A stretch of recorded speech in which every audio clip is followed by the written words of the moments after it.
Lavanya, so நீங்கள் ஃப்ரெஷராக உங்களுக்கு என்ன அனுபவம் கிடைச்சிருக்கு? What is your opinion about me and other things?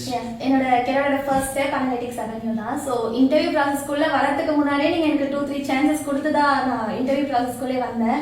என்னோட ரோலை கம்ப்ளீட்டாக அண்டர்ஸ்டாண்ட் பண்ணதுக்கு அப்புறம் தான் நீங்கள் இன்டர்வியூக்கு இன்வைட் பண்ணுங்க.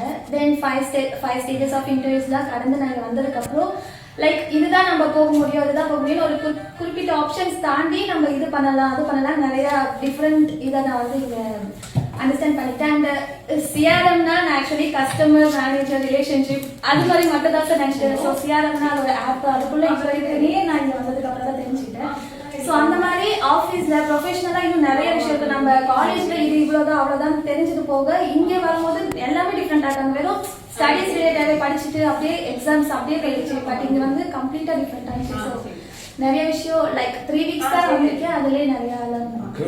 ஸோ உங்களுக்கு ஆஸ் அ பர்சன் என்கிட்ட நீங்கள் அட்மையர் பண்ணுறது நான் மாற்றிக்க வேண்டியதுன்னா நீங்கள் என்ன சொல்லுவீங்க?